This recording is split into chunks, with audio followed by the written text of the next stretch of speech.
Good afternoon, my friends. This is Paul, and today I'm going to be reviewing the second Challenger Pack in the Super Smash Bros. Ultimate Fighters Pass, which contains Dragon Quest stuff. New character, the hero, new stage, Yggdrassil's altar, new music from Dragon Quest games, and new spirit battles. So let us go over all of that.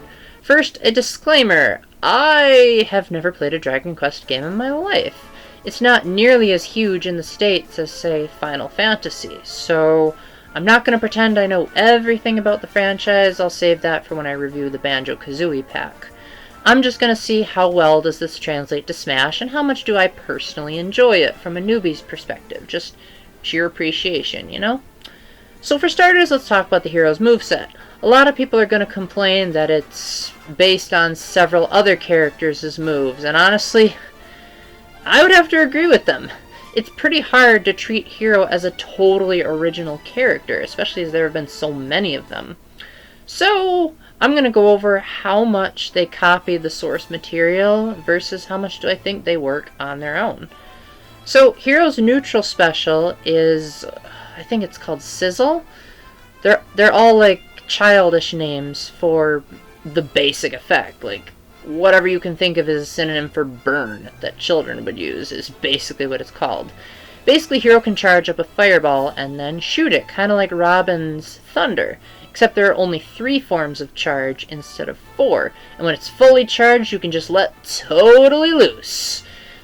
However, every time the hero uses magical abilities, it uses up his magic points. So there's a little bit of resource management, kind of like how Robin's tomes would only last so long.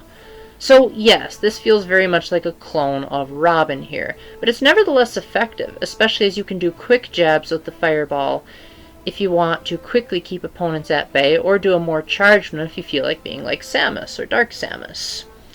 Hero's side special feels like a combination of Link, Pikachu, and Robin. He charges up electricity from his sword. You can shoot just a little bit of a bolt, kind of like Pikachu and Pichu's down special, or you can do more of a charged up bolt, which is similar to what Robin does for his or her neutral special. And finally, you can cause Thunder to charge down on you, and then do an electrified spin attack, which is a combination of Pikachu's and Link's special abilities. Again, the charging factor is what's going to make this a make or break scenario. For me, I found it frustrating how in the trailer they showed that it was a projectile attack, while in reality it's not projectile at all when you charge it fully. So you're going to have to really master the timing with this move to make sure that you're either up close or far away, because there's going to be a big difference. For Hero's up special, which I believe is called Kawoosh, Swoosh, something like that, that basically is mocking Robin's up special, which allows the hero to create a burst of wind that allows him to recover or hit opponents below him. Again, this is really going to depend on the charge, and perhaps is going to have the hardest learning curve out of all the charge moves that Hero has. Because when it comes to recovering from a stage, most people want to get up the stage pretty darn quickly. But you have to gauge, like, how much should I charge? Because if I charge too long, maybe I'll fall off the edge. But that'll also give me a better recovery option. This was a huge deal for me, because even when I was playing Classic mode on the lowest difficulty, I would sometimes die because I was still getting adjusted to how much charge I should be doing. Again, this also costs magic power, so if you have low magic because you've just used up what I'm about to talk about next, you might not be able to recover at all, or only be able to recover a little bit. So micromanagement is key. Finally, we have command selection, which is where Sakurai got his "the hero has more custom moves than anyone in history." And I don't think he's talking about the custom moves in Smash for Wii U and 3DS that he wants to just completely forget. Basically, if Hero inputs special down or down special, he can choose from, I believe, 32 different special moves that each take up varying amounts of magic points depending on the effectiveness of them, with the most powerful completely depleting your meter, and the more minor stuff like, say, enhanced attack for a little bit will only charge up a little bit. Now granted, the magic meter fills up over time slowly, so you have to think about which spells are effective for the right time, especially because they're chosen randomly from the pool, because that would just be ridiculous to have to sort through all of them on the fly. It's a lot like choosing the Monado arts for Shulk, and so I have a feeling that people who aren't a huge fan of Shulk are going to find this method even less effective. That being said, these are some of the more creative movesets among Smash history, such as turning into a metal statue and being invincible, unless your opponent has a Metal Killer Spirit or use the Metal Burst ability. You also have the ability to self-destruct, which I could only see being useful in perhaps, say, a time or a stock battle if you're winning. But in Classic mode, that could potentially equal your doom. Thankfully, you don't have to do any of these commands. You can press the shield button to get a different page of actions, or you can press the B button to cancel it altogether if you don't like the movesets. Overall, I found that this was mostly optional, and I kind of just used it if I felt like it, not necessarily because I needed to. I felt like the hero's normal moves were good enough, and as much as his learning curve was absolutely ridiculous, I feel like Dragon Quest fans are going to have a lot of fun with all of the RPG cliches of, oh, you gotta have enough points, otherwise your hero's just artificially too weak to do all these cool things. That being said, I really like Hero's Final Smash, even if I don't quite understand the origins.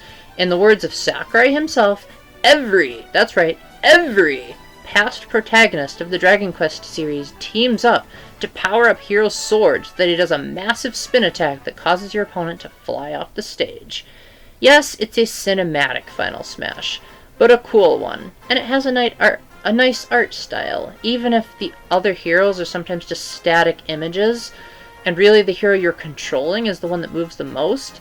But still, nice way of saying like, hey guys, if you've been around with the franchise ever since 1988, you're in for a treat, because we've got the Everyone is Here from the Dragon Quest series. Actually, that's kind of cool now that I think about it. You also have the ability to choose between 4 different heroes, which affects the music selection. Basically, you have both the field and battle themes for each of the games that the respective heroes are from. So, if you did the math in your head there, that means there are only 8 songs from Dragon Quest in the soundtrack player.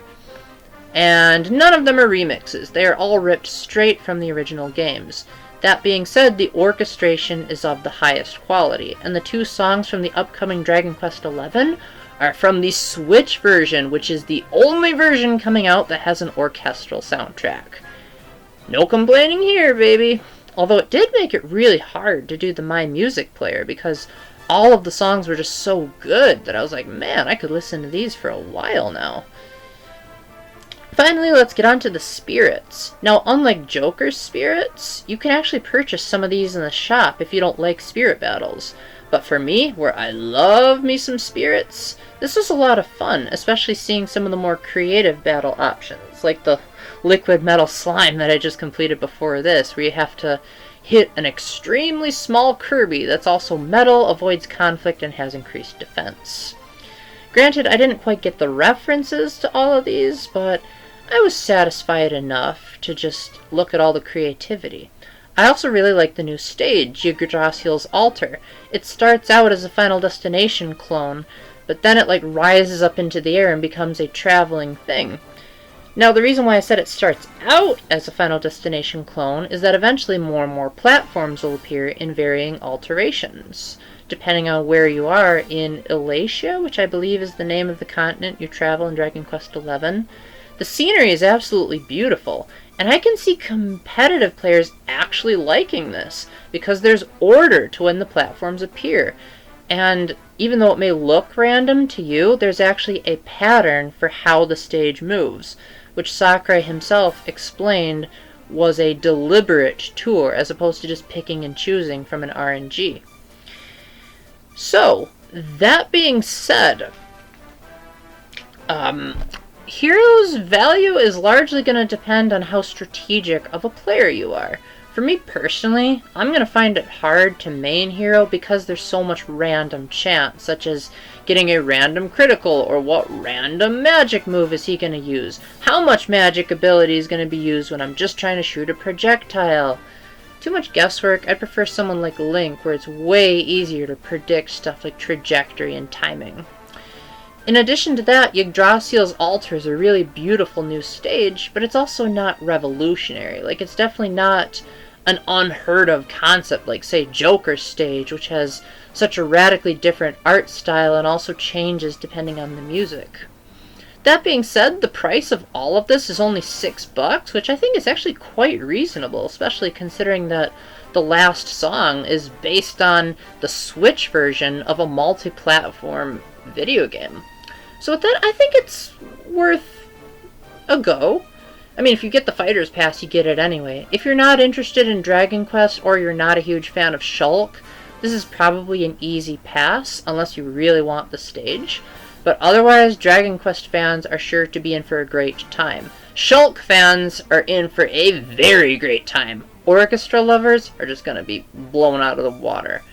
With that, thank you very much for watching. Let me know if you have any questions in the comments section. And until the next time, keep the faith, stay epic, God bless, and choose your hero.